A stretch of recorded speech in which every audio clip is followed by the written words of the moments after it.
These are two DVD box sets by Mill Creek Entertainment, Classic Horror Collection and Pure Terror. I got these at Walmart for about 10 bucks each. Each one has 50 movies, so that's about 20 cents a movie. There's some really great movies here, and I'm going to do a quick comparison of the two. Horror Classics, as it says, is more of a classic collection starting from about the 1920s with hits like Nosferatu. It even has Metropolis, which is kind of borderline a horror movie. It's definitely a classic. The main difference is this one is mostly black and white films, and they're not particularly graphic at all. They just tell great horror stories, and it's a lot of classics you'll find in here. Like if people are studying film, they should really check this out. It's really worth it. There's some must-see movies in here. Pure Terror, on the other hand, is a little more contemporary. It has what I like to call spaghetti horror movies, which are in the 70s. A lot of horror films were made in Italy and even Spain.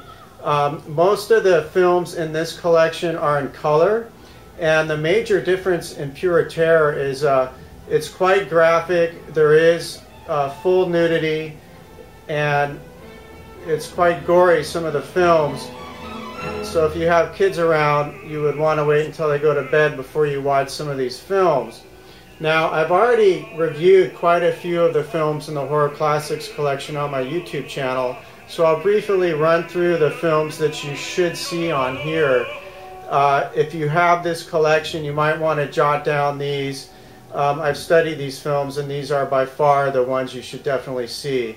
If the ones I do not mention, you might want to pass up if you don't have a lot of time.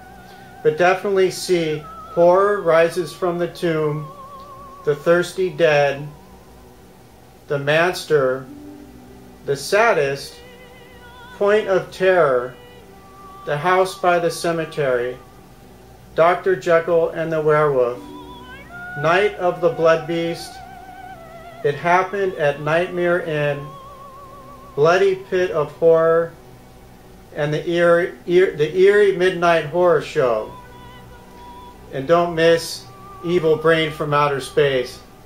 No, just kidding about that last one. It's kind of a cult classic because it's so campy. You might want to watch the Evil Brain from Outer Space just for kicks.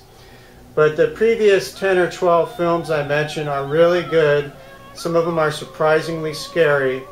Again, Pure Terror collection. It does have a few classics, but most of them are kind of like late 60s until the late 70s. And this one is mostly like the 20s through the 50s. There's some great films on this one too. So anyway, you can find other great collections by Mill Creek Entertainment. Most of their box sets have between 50 and 100 movies. They even have a science fiction one for TV shows that has 150 films. Thanks a lot, and don't turn out the lights.